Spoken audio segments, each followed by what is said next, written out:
I'm Morgan. And I'm Chelsey. And we both work with HGExpo, but we don't actually do a lot of home improvement projects ourselves. Maybe a little painting or wallpaper remover. Here and there, yeah. But no drilling as of yet for me. So it's a first time experience today.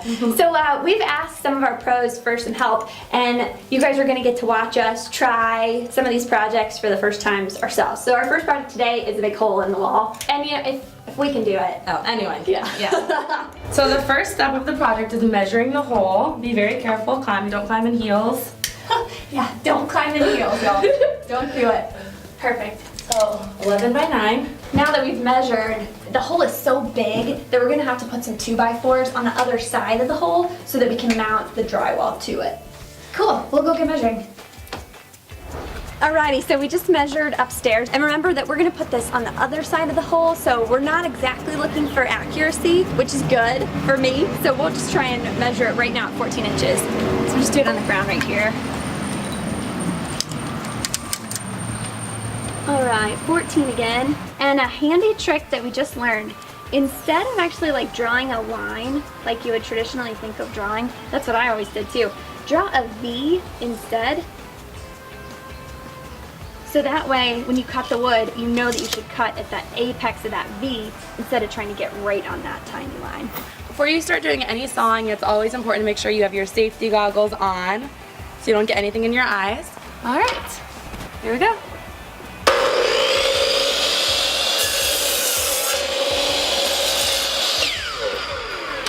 Nice. All right, so we have our 2x4 that we just cut at 14 inches. And one quick tip before we stick it in the hole, we can make ourselves a little handle on this 2x4, and all you do is screw a screw right into the center of the hole, and that way you can use it as a handle up there. So I'll do that real quick.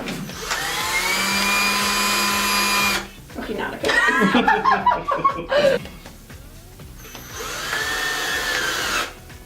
All right, Now you got your handle. now we have our handle. And now we're gonna just screw that 2x4 right into these plaster walls. And these are the same steps that you're gonna take if it's drywall too. Okay, so when you're doing this, it's important to make sure you're holding the wood really tight too. You don't want it to fall back. You gotta push harder than the drill. Oh my god. My hand was shaking so hard. Nice. Alright, so now we got one board in, now we have one to go.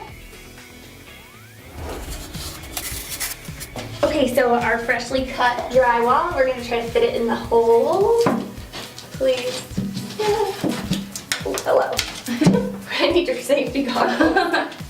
Okay, so the drywall is not actually flush with the regular wall, so we're gonna have to do something that kind of bumps this drywall out just a little bit to be flush.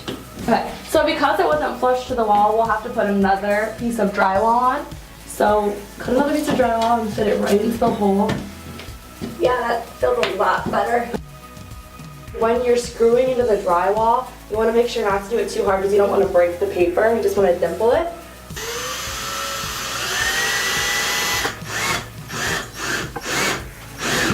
All right.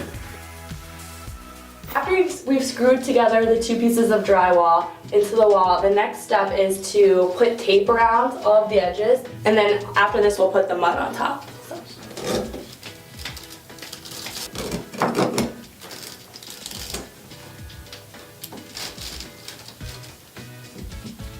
All right, we're all taped. Time to mud. Oh, it's kind of drippy, gross. I've got a 6-inch knife and there's some mud on it. It's kind of drippy. Alrighty, so we're just finishing up this coat of mud. We're gonna let it dry and then we're gonna come back and sand it so we get rid of all these like bumps and funny spots. And then we'll probably have to mud it 1 or 2, probably 2 more times. Do a final sanding and then probably wash it off, I think, to get some of that dust off, and then we'll paint it. All right, so we found another hole that it's almost the same size as the one that we patched upstairs, but if you look at it, there's all kinds of weird wires, stuff, I don't know what it is, but we definitely need to have this covered, probably with metal, but we're not gonna touch this, and instead we're gonna call an electrician to do it for us.